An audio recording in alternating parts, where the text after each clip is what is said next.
Moving on to the next speech, titled Islam and Science. Dr. Zahoor, inshallah, he is a teacher in HIJAZ Islamic University, and mashallah, he has a PhD in chemistry, and alhamdulillah, very educated person. Again, somebody who Allah has favored with blessing and blessing in his time, barakah in his time. He does a lot of work, but he is very educated, but at the same time, Allah has blessed him that he's educated in the dunya as well as in the deen. In the dunya as well as in the deen. So inshallah, I'd like to call him to do the speech, Science and Islam, Islam and Science. Inshallah. Nara Takbir, Nara Risalat,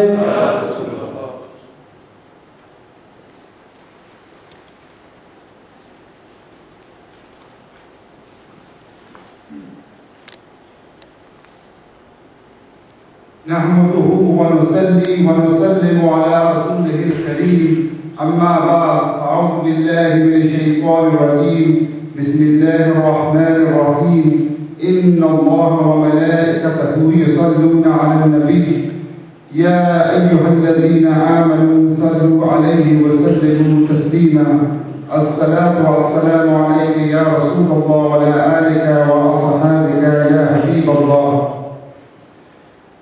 Dear respected brothers, elders, brothers and sisters, and invited guests, Assalamu alaikum wa rahmatullahi wa barakatuh. We begin, as always, in the name of Allah, the Beneficent, the Merciful, the Creator and the Sustainer of the universe, and we send peace and blessings on His beloved Prophet Muhammad sallallahu alayhi wa sallam. N95, K850I, 6500. I'm sure many of you will recognize these random numbers and letters. They are, of course, the models of mobile phones. Those small bits of plastic which we carry with us everywhere we go. We can't seem to live without them. They are indeed a wonder of modern science and engineering. When they were first created, we used them to make phone calls, but now we use them for something else. To send text messages, to send emails, to take pictures, to record video, to use satellite navigation, and of course, to listen to music. We live in an age of great technological change, and at times it feels as though we can't keep up with the pace of change that we're faced with. And these scientific changes are asking us to challenge the way in which we live our lives, how we see ourselves in the world. But the question I want to talk about is how these developments are challenging the way in which we relate to Allah subhanahu wa ta'ala and the way in which we practice our deen in the modern world. When I was younger, we didn't have this technology. We had the ZX Spectrum, the Amiga 500, the Commodore 64, and I'm probably giving my age away by mentioning these relics of a bygone era. But they illustrate one thing, and that is that technology is changing very rapidly. And this change is causing a lot of problems for many people. I'm going to come back to that later on in my talk. But what I want to illustrate is that science, technology, and engineering have created so many marvels that at times it feels as though we're consumed by the level of change which is coming at us. Many of you won't be surprised to learn that the shelf life of a mobile phone is less than 6 months. That is, after 6 months, that mobile phone is basically out of date or obsolete. In other words, a new one will be produced which will have better features, probably be smaller and lighter, and of course more expensive.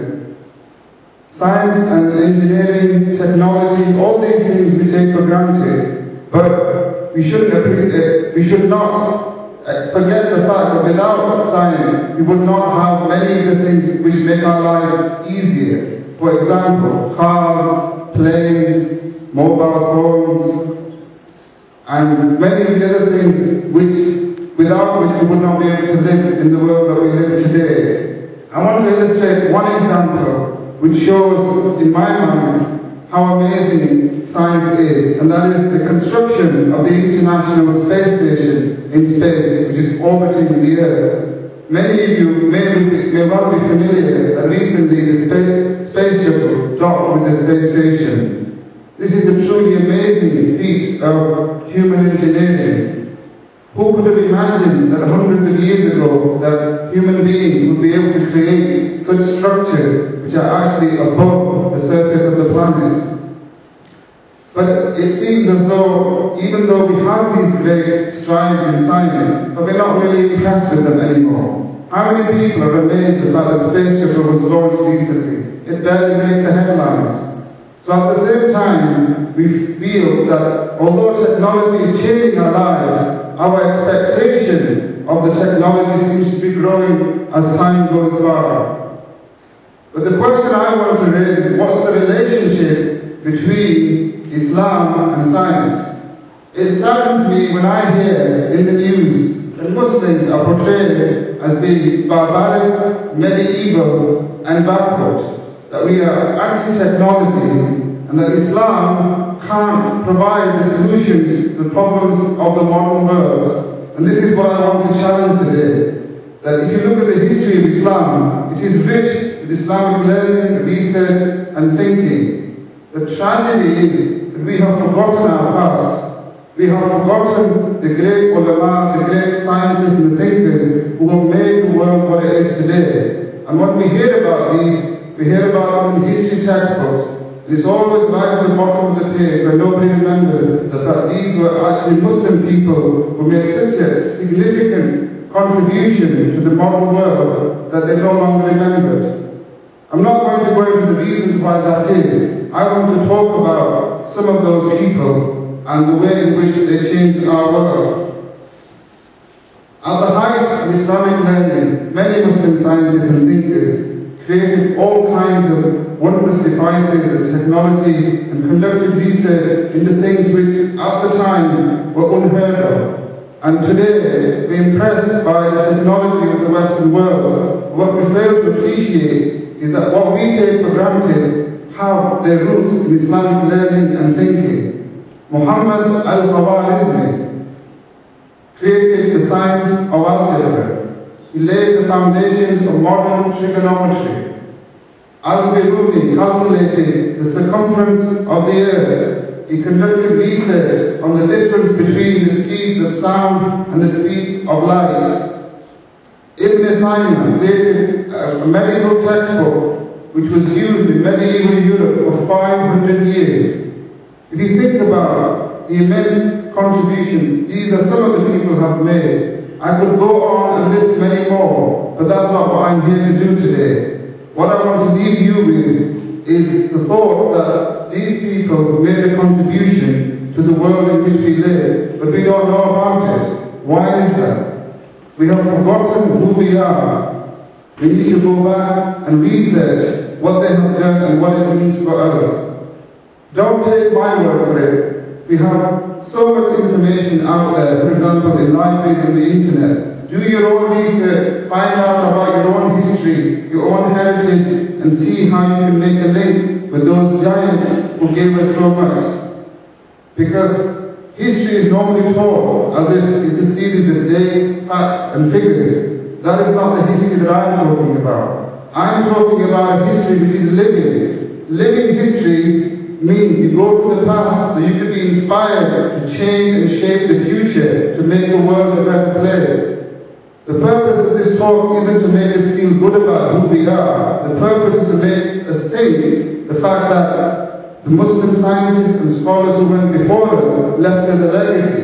And that legacy is that Islam encourages us to learn. It encourages us to better ourselves. And how do we do that? We do that by opening our hearts and looking at Allah subhanahu wa ta'ala's creation with a new and fresh perspective.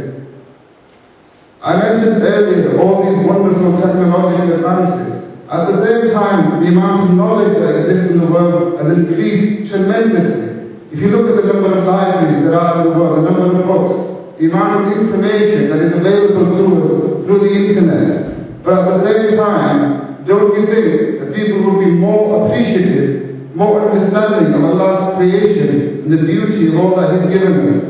The tragedy is that the exact opposite has happened, where we have gone away from Allah subhanahu wa ta'ala. We live in a society where people feel that science can provide all the answers, and therefore Allah subhanahu wa ta'ala is no longer necessary. We do not need to have a relationship with Him. The fact that science has given us so much, therefore we will find all the answers that we're seeking in science itself. And I think this is a great tragedy. We've created a society where people are moving away from the Supreme Being, Allah subhanahu wa ta'ala, and they are immersed in dunya, in the material world, where the purpose of their existence seems to be to accumulate, to gather more wealth, to get that bigger house, that bigger car. The brother previously was talking about joining the rat race. The tragedy is that we need to look to see what's going to happen to us if we live for the next 50 years. Eventually we're going to meet our Creator. That's what we need to talk about. Because any knowledge, any understanding that takes us away from Allah subhanahu wa ta'ala and His worship, that is meaningless. It has no value. How can we look at something in a book and realize that it's taking us away from Allah subhanahu wa ta'ala? We need to look to see the value of true knowledge. And knowledge isn't something that we can regurgitate or repeat in an examination to get a degree. The true knowledge is the knowledge of Allah subhanahu wa ta'ala, of His Rasul sallallahu alayhi wa sallam, and what it means to be a Muslim in the modern world. We can't allow ourselves to be blinded by new scientific learning and technology. We need to view it in a particular perspective, and that perspective is that what did those who came before us do?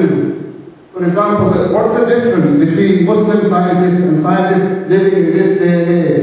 The main difference is Iman, that they had faith. Everything that they did was guided by a belief in Allah subhanahu wa ta'ala. Let me illustrate this with a simple example. Ibn al-Haytham, regarded by many people as the founder of modern optics, he managed to work out the inner workings of the human eye. But how were these people able to do this? The inspiration came from Allah subhanahu wa ta'ala. The inspiration came from the Quran. The inspiration came from the belief, the fact that we are created to serve the one supreme being. And in order to appreciate His creation, He gave us the ability to think, to reason, to understand, and to learn. So what we're doing, we're using that ability to further our understanding, not so that we can become famous, not so that we can be talked about in public galleries. We are doing it so that we can realize who we are in relation to Allah subhanahu wa ta'ala. How do we make a connection with Him? So at the end of the day, He is the person that we are answerable to, and not anyone else.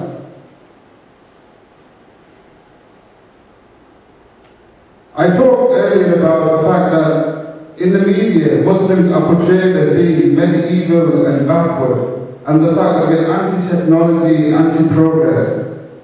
I want to challenge this by giving you a few simple examples. And the first one I want to talk about is the mobile phone that I have the whole Quran, that's 6,666 verses in MP3 format on the one mobile phone. Why is that significant? It's significant for three reasons. One, it allows me to listen to the words of Allah subhanahu wa ta'ala wherever I go. It helps me to memorize the verses of the Holy Quran. It helps me finally to maintain a connection with Allah subhanahu wa ta'ala. That wherever I'm going, Allah is with me, because His words are penetrating my heart. So I remember, regardless of where I am, who I am and what my purpose is. The fact that I should remember Allah in every action, in every thought, in all my behavior. If you think about technology, who would have imagined that a mobile phone could be used to make a connection with Allah subhanahu wa ta'ala? We can now buy digital watches that have a compass that allows us to find the direction of the Kaaba. Subhanallah. Wherever Muslims travel, what's the first thing that they need to do? Find the direction of the Kaaba so they can pray. We have this on our wrist. This is an example of modern digital technology that Muslims are using In which way? To make a connection with Allah subhanahu wa ta'ala. Because remember, when we pray, what are we doing? Yes, it's ibadah, but we are having a conversation with the Supreme Being. And our priority should be that when we're traveling, that we think about, for example, what the direction of the Kaaba is going to be. But modern science has allowed us to have that on our wrist. You can now get multimedia programs that give you a virtual tour of Hajj, so you can see how to perform Hajj as if you're actually there. Subhanallah. This kind of technology gives us an insight, a better understanding of what it would like to go to Makkah and go to the house of Allah subhanahu wa ta'ala and actually cleanse ourselves, to purify ourselves and come back better people.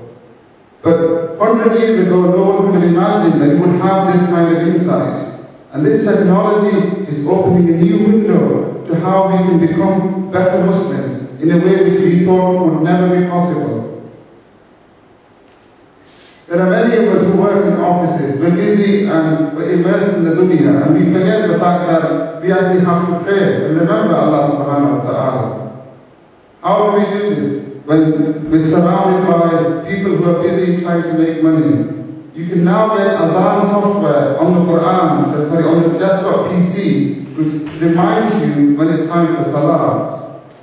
You can download a timetable for salah for almost any city in the entire world. I think that's a truly amazing use of technology. Salah is a very important pillar of Islam. It's the second pillar of Islam. If you imagine, wherever you go, we need to pray. And if we're going to learn to pray regularly, how are we going to do that? We need to know what it is that we're trying to do in terms of developing a relationship with Allah subhanahu wa ta'ala. So let me develop this example a little bit further. A friend of mine was thinking about going to Tokyo in Japan. And the first thing he did was he did a search on the internet. And he found the address, telephone number, and a map of the main masjid in Tokyo City. And how was he able to do that? Via the World Wide Web. So what I'm saying to you is that these examples illustrate one thing. We're not backward, we're not medieval, and we're not against technology. We are in fact embracing technology and trying to use it in new, innovative and creative ways which many people would not have thought possible. So I urge you to think about how you can use the gadgets that we like so much to better ourselves. Don't listen to Bhangra music on your mobile phone. Think about listening to Husri, to Qari Basa. Think about remembering Allah subhanahu wa ta'ala wherever you go. People say it's so difficult to be a Muslim in the modern world. It's only as difficult as you want to make it. Because we need to use the intellect that Allah has given us in a way which people 100 years ago, 200 years ago would not have even considered. Because they weren't faced with those challenges. We're faced with new challenges. And it seems as though we're asleep. We need to wake up. Because the technology that is at our disposal gives us new opportunities. We need to embrace those opportunities and think of new ways of making our lives in terms of practicing our deen easier. And one of the ways we can do that is to look at technology and see how it can help us. There's a common myth, the fact that Muslims can't understand how to live in the 21st century. The examples that I've given show clearly that is absolute nonsense. That it's not true, the fact that we are against the new scientific advances that are being made.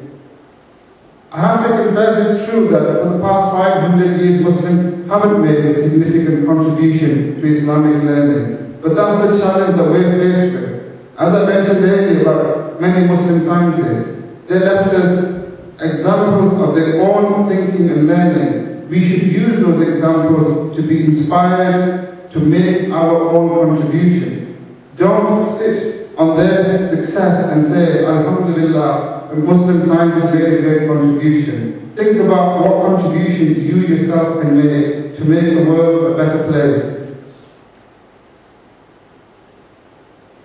Is there a conflict then between Islam and science? I think this is another modern myth created by the media. The conflict really arises when human arrogance gets in the way of the dialogue between those who profess to be the proponents of science and those who are regarded as Islamic fundamentalists. The conflict arises when people are not willing to listen to each other. But how do we bridge the gap between those who want to push the agenda for science and those who want to talk about Allah's deen? Do we do it through understanding? No. Do we do it through sincerity? No. How do we build this bridge? We look at the one quality which is virtually non-existent in the modern world, and that's humility. Once we have humility, we are open to the ideas of other people, our hearts open, and we think perhaps we don't have all the answers, and we are not the center of the universe, and everything is not necessarily black and white. Once we are going to show humility, it means the fact that we can talk to other people at the right level.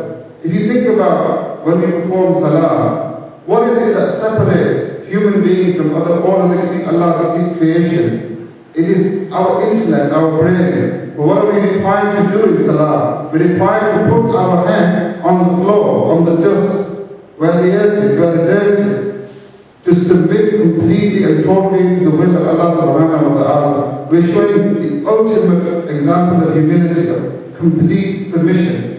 So in order to be humble, it has so many different facets. So when we talk to people, we need to talk to them with humility. So for example, those who are arrogant enough to think that they have the answers to all the questions posed about the universe and that which it contains are deluding themselves. Because they need to be open to the realization that there is a limitation to human thinking, that the human brain has a limited capacity. We cannot fathom, we cannot work out, we cannot calculate everything that is in the universe. Allah subhanahu wa ta'ala is the supreme Lord. He has created His universe for our benefit. But what we do is we look to Him and think, well, we actually know better than the Creator. How arrogant is that? When we talk about science, we need to try and create this equilibrium, this balance between looking at it from a new perspective. And what perspective is that? We look with our head down as opposed to raised to the sky. And we say, oh Allah, guide us on the path of righteousness. Show us what it means to submit to you so that we can learn about your creation, so that we can make a connection with you, so that we can become pious people like those who came before us. People use the term salihin, so that we can purify ourselves. There are many people here who are students studying at university, and that's a great thing. And many of you probably are studying the sciences, chemistry, physics, biology, mathematics, and so on, whatever it may be. Ask yourself, why is it you're studying that science?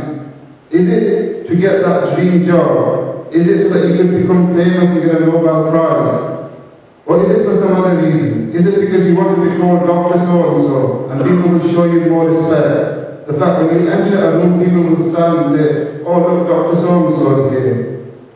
Is it to feed your nafs? Is it to feed your own ego to think that, look at me, I'm really somebody, I'm something special?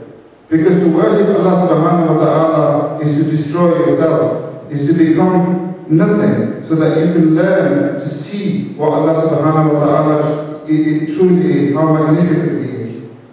So my challenge to you is study the science, of course, because we need to earn a living, to put food on our table, to do our business in this world. But study it with the intention of understanding Allah's creation, that once you study this science for 4 years, 3 years, however long it may be, it will make you think about Allah subhanahu wa ta'ala and His creation. And you never know, with His mercy and blessings, you might actually begin to understand Allah Himself.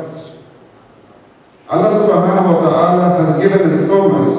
Our ingratitude, our ungratefulness stops us from making a connection with Him. Because when we're blinded by science, what happens is that a barrier appears between ourselves and our soul. When that barrier appears, it means the fact that we are no longer able to see the world for what it is.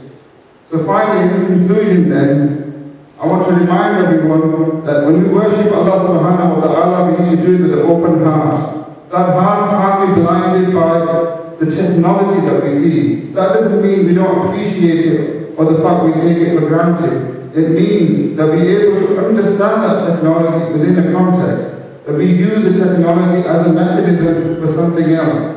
The technology isn't important, how we use it is. So finally, I want to say that I think it's very important when we worship Allah subhanahu wa ta'ala that we don't forget the fact that when we want to make that connection, the first thing that we need to do is to be humble. And I pray that Allah gives us the opportunity to worship Him in the utmost humility, so that He guides us all on the path of righteousness.